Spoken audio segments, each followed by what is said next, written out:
stuck. What's up, guys, and welcome back to the infamous project. It is Sunday Fun Day, and today we're going to be giving some love to the tip ditch coupe. That's right, my silver notch sitting up on the 4-post back behind me, and well, I got to get that thing ready for pits. So I need to get it down. That's going to be a little bit of an effort. So today we're going to be doing two things. I'm going to do an EGR block off plate that I got from UPR, quick and easy. Not really content worthy, but I want to do it before bringing the car down to pits. And more importantly, I want to install the new Oracle taillights. So the LED panels that were introduced at SEMA 2025. I saw them firsthand. They look great. And there's been a couple videos surfacing online of a few people that have installed them on their cars.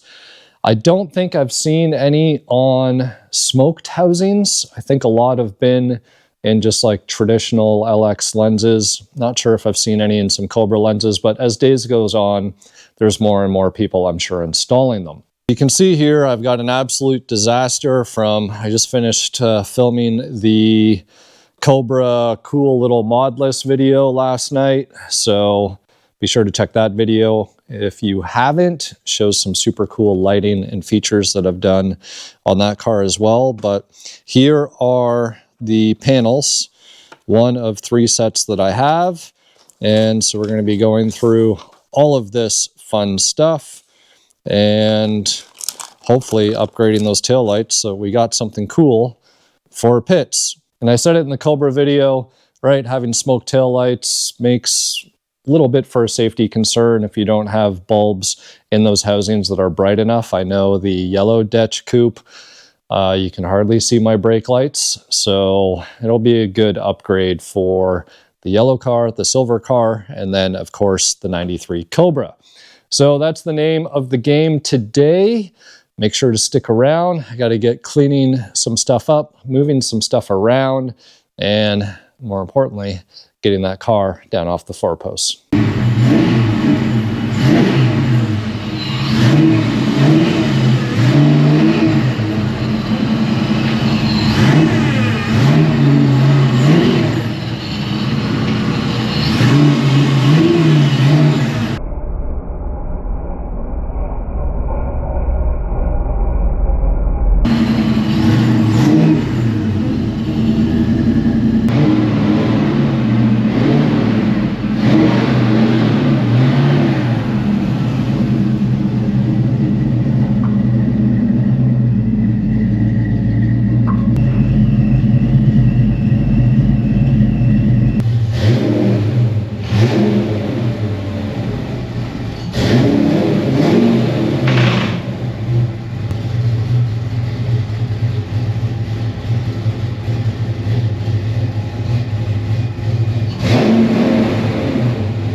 Well, that was half the battle, getting the car off of the lift. So I just noticed the engine bay is actually kind of dirty, and I don't know how much time I'm gonna have to detail it. So I might need to do all the detailing once I get to Tennessee, but it is what it is. So I'm gonna get this EGR busted off here because I definitely do not need that anymore. In fact, I think it's leaking a little bit, causing just a tiniest little bit of drivability stuff. So I'll get that done real quick. And in case you guys are wondering what I use, UPR products, block off plate. You can get the gasket or you can use gasket maker, however you want to go about it. And anyways, let me get this knocked out and then we'll get right to the taillights. So there we go, EGR is deleted and everything clean. Got the sensor and the little vacuum cap trick on there to make sure we don't throw any check engine lights. And if you guys are curious, you can check out the gear drive install on the white ditch coupe and be able to see how I do my little trick there.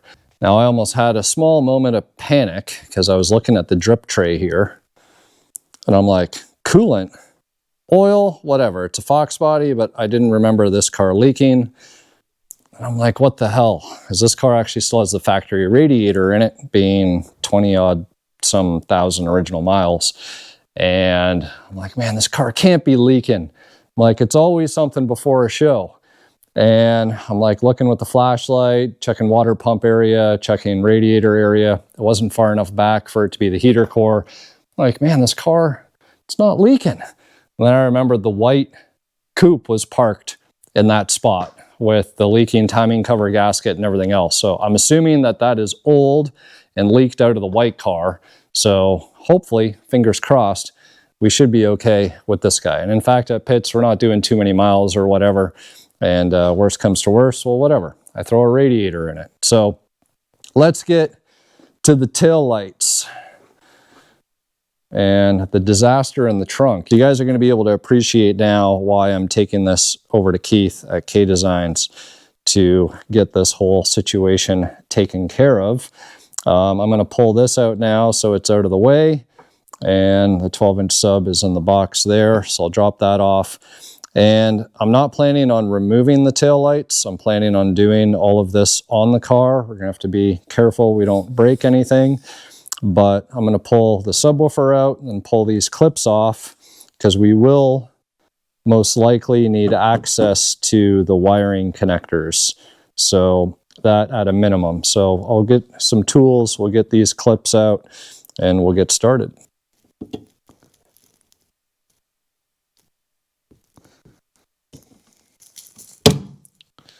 Hate that style.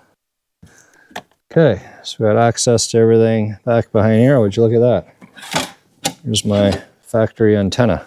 Next thing I know we're going to need access to. And guys, you're going to want to be careful for this. In fact, if you're in a cold climate,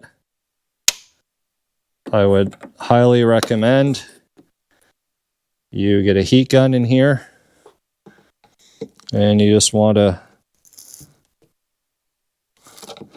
And if you don't see it flexing, do not force it.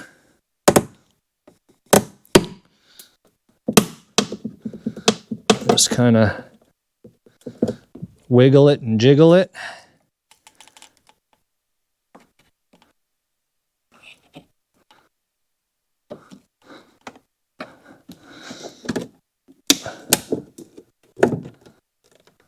Boom. Out the old instructions. It says to use a heat gun. Remove the plastic fin. Oh, we need like a Dremel here. They want us to remove this here, probably to get the panel to like wrap right around. Assuming this is going to have an L on it. L. Oh, would you look at that? Okay, so the boards are flexible.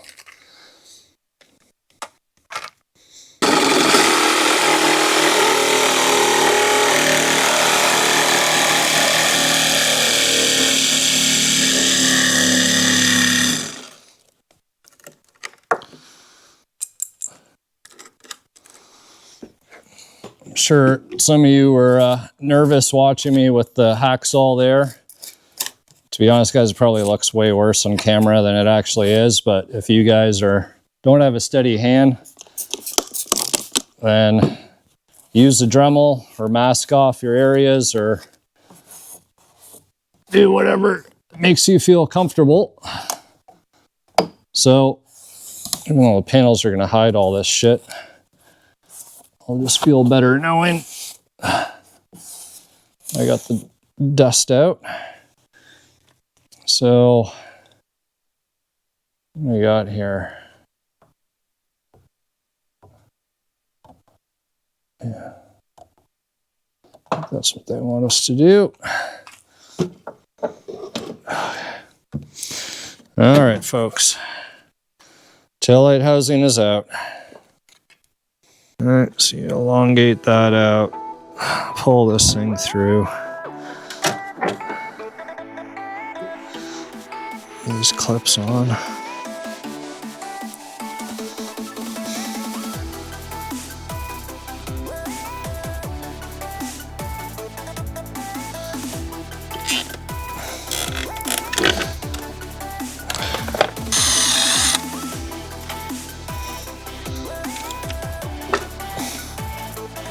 hole through here.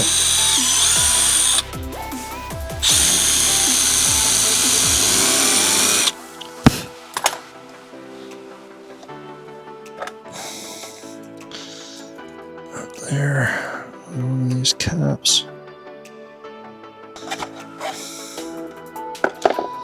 Alright, so yes.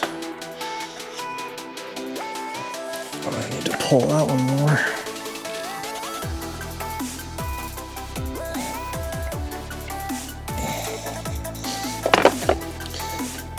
Just that.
Stuck.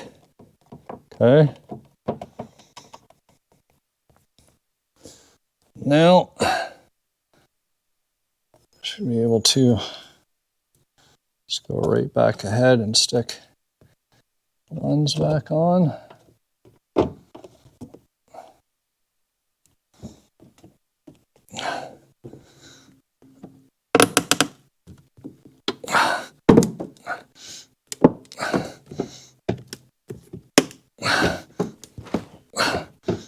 Nice and gentle.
Brake lights.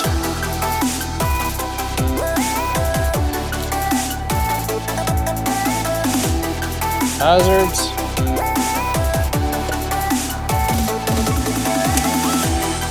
Left turn.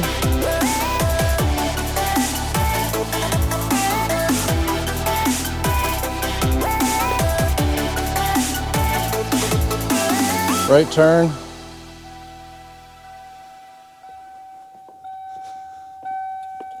Well, there we go. That's pretty much a wrap. I'm actually going to put one of a Maker's Garage license plate framing here because I think that'll make things look good. I might actually ditch the blue license plate cover as well. I don't know. Look cool because it kind of goes with the headlights, but at the same time, I don't know. I'm kind of over it. We'll see once I put the frame bucket in there. What else? I actually have LED bulbs back here. I do. All right, so that's taken care of. So overall difficulty, I'd say like 3 out of 10. You know, it's pretty much like replacing bulbs with a little bit more action, or replacing your taillights, I guess. And the biggest thing, because their instructions were routing wires and the cables and the colors weren't matching up, the way that this set was. So just be conscious of that and just kind of follow the wires. It's pretty basic. Things can only plug in one way. And if you do that, then you'll figure it out. All right. It's really just kind of a little bit of that cutting, trimming, and notching, and a little bit of drilling to be able to get tie wraps to go through, cables where you want them, and the panels to wrap around. But aside from that, pretty straightforward. The outcome is absolutely amazing. I don't see any weirdness going on in terms of the dash, if things blinking fast or doing any, like, you know, that super fast blink or any of that with the flasher assembly. And the brake lights and everything else seem to look really, really good. So hopefully you guys enjoyed the video. Here is the aftermath, the mess. Nothing too crazy. All right, you can stay pretty clean doing this job. And if you guys are interested in those Oracle lights, hit them up. I'll put the link down in the description. And if you guys are at pits, you will see these in action firsthand. And hopefully, fingers crossed, that's all I really needed to do to the car. Just off to Keith, get the sub and the rest of the trunk sorted out, and that'll be it for the Tip Detch Coupe.